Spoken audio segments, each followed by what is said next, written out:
Laba diena, esu Artūras Jukna, UAB Provectus Redivivus direktorius. Mūsų bendrovė gamina gaminius skirtus garso izoliacijai ir akustikai. Mes labai aktyviai bendradarbiaujame su Vilniaus technologijų universiteto aplinkos apsaugos institutu, kurie daro mūsų produktų tyrimus, testavimus, teikia rekomendacijas.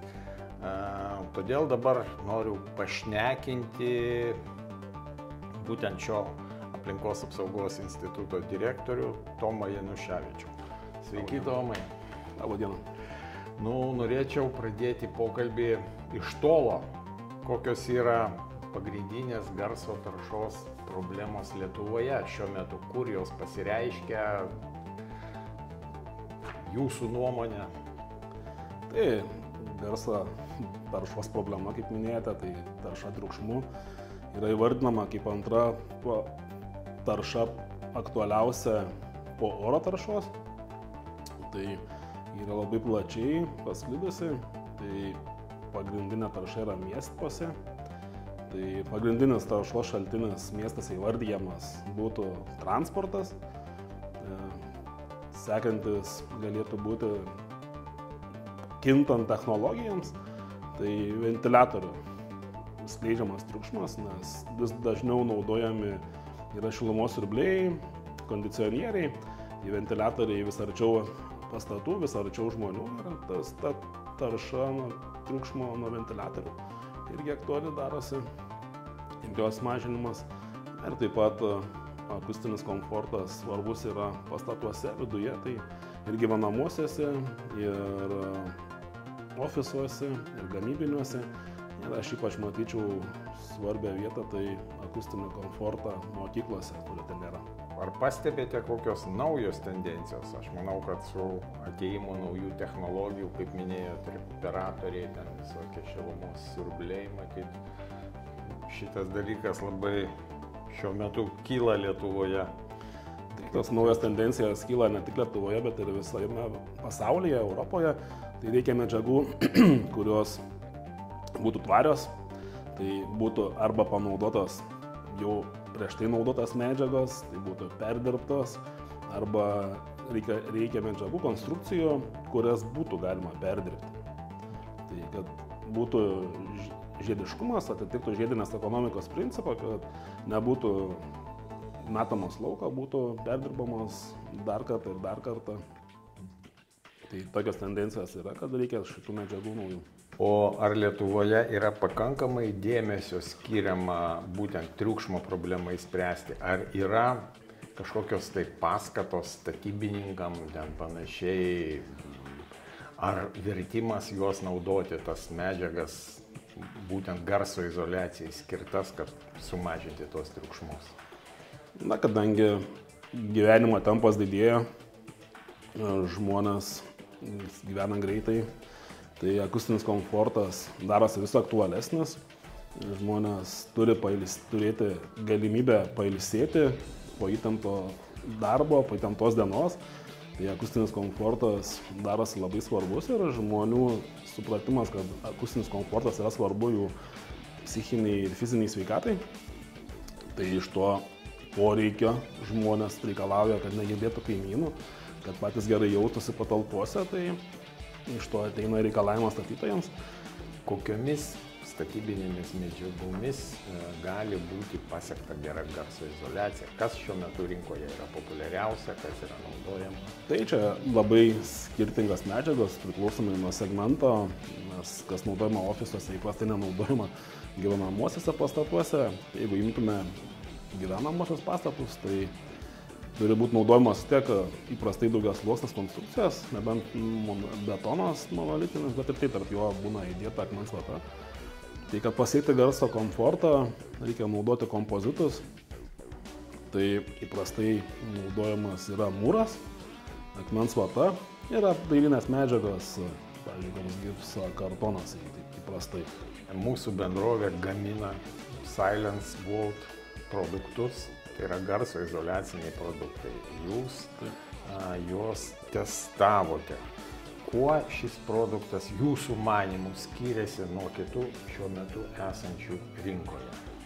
Tai pagal atliktus testus, tai yra pirmas dalykas, kad medžiaga atitinka žiedinės ekonomikos principą, tai yra jau perdirbtas produktas, iš perdirbtų medžiagų pagamintas produktas, kas yra svarbu, su mažesniu CO2 pėdsaku. Po to šitą produktą galima perdirbti dar kartą, tai turi žiediškumo ciklą, kas yra labai aktualu iš tikrųjų šiai dienai. Turi garso sugerti tam tikros plokštės ir pagal sudėtį tam tikros plokštės turi gerą garso izoliavimo savybę.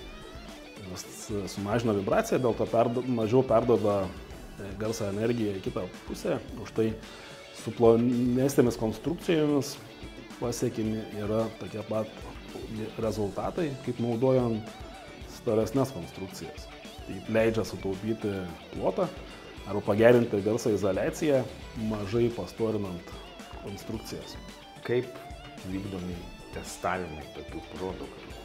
Tai testavimas vyksta pirmoje stadijoje interferometru, kada matuojamas yra medžiagų akustinės savybės, tai garso izoliacija, vadinama transmisija, ir garso sugertis. Tai darėme tyrimus priklausomai nuo medžiagos storio, nuo granulių dydžio, nuo klijų kiekio. Tai tyrėme, kokias gumos granulės iš perdirbtų padangų reikia naudoti, kad turėtume garsą sugeriančias savybės medžiagose ir kokias naudoti, kad turėtume garsą izoliuojančias. Na ir tada parinkus tinkamas medžiagas, tarkim, jeigu reikia mums garso izoliacinių plokščių, po to tyrimai tęsiami yra triukšmo slopinimo kamerose, kur yra sudaromos konstrukcijos, kurias reikia tirti, ištirti jų garso izoliavimo rodiklius. Ir padarius tos tyrimus, taip pat yra daromi teoriniai tyrimai, tai yra modeliavimas, kas leidžia konstrukcijas tirti teoriškai, tai keičiant storį, tuos akustinės gumos storį, leidžia teoriškai nustatyti garso izoliacijos pasikeitimus. Noriu pastebėti, kad mūsų bendradarbiavimas, kaip sakoma, verslas su mokslu tęsiasi jau aš nežinau kiek metų, kaip ten 6 gal. 6-7 metus mes pradėjome nuo paprastų produktų, kai universitetui tapo įdomus tai, ką mes darome, kad mes darome produktus iš gumos ir ten prasidėjo tyrimai tų gumų savybių, kad supratau, jos labai patiko būtent universitetui, kadangi ten parodė labai neblogas garso izoliavimo savybės, jeigu aš teisingai supratau, Tomai, taip. Ir šiuo metu dalyvaujame misijų projekte, kur yra kūriama, sakykime, garso izoliaciniai atitvarai prie autostradų, gal Tomai, taip, prie kelių. Misiją porą žodžių.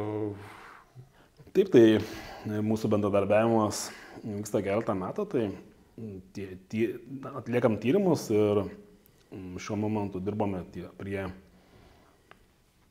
garso izoliuojančio barjerą skirto aplinkoje prie kelių, mažinti garsą nuo kelio, panaudojant tvarias medžiagas, tai perdirbtų padangų gumą ir plastiką, kad būtų galima vėl perdirbti ir naudoti jau perdirbtą plastiką. Tai šiuo metu atliekame tyrimus, naudojame šiuolaikinės technologijas, tai 3D spausdinimo printerius, iš kurių spausdina konstrukcijas, tyrime jų akustinės savybės, taip pat ir mechaninės. Ir už 1,5 metų bandysime pastatyti jau bandomį barjerą prie kelio ir ištirti jo akustinės savybės. Tai, norim pažymėti, kad šiuo metu mūsų gaminami produktai yra plačiai naudojami kitose dalykuose. Naudojami ypatingai, save gerai užrekomendavo, renovuojamuose pastatuose, ten, kur reikalinga gera garso izoliacija, bet yra problemos su sienų storinimu, kur netinka dabartiniai tie iš anksčiau atėję sprendimai. Taip pat mūsų projekte mes gaminame gaminius, kurie yra skirti antivibraciniam problemoms spręsti. Tai yra grindys, lubos ir panašiai.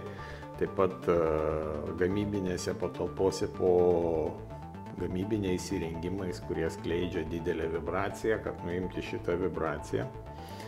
Ir noriu taip pat pažymėti ir paantrinti Tomui, kad gaminame produktus, kurie tikrai turi nulinę CO2 emisiją, tai yra, jie yra gaminami visiškai iš perdirbtų medžiagų, nenaudojant jokio kaitinimo ir panašiai pagal mūsų sukurtą technologiją. Ir tiems, kas nori, ieško kokybiškų garso izoliavimo sprendimų, tie, kurie nenori permokėti, tie, kurie nori prisidėti prie žaliosios ekonomikos, prie žiedinės ekonomikos, mes tikrai rekomenduojame bendrauti su mumis ir naudoti mūsų produktus. Tai Tomai, ačiū labai už interviu ir tikimės sėkmingai bendradarbiauti toliau.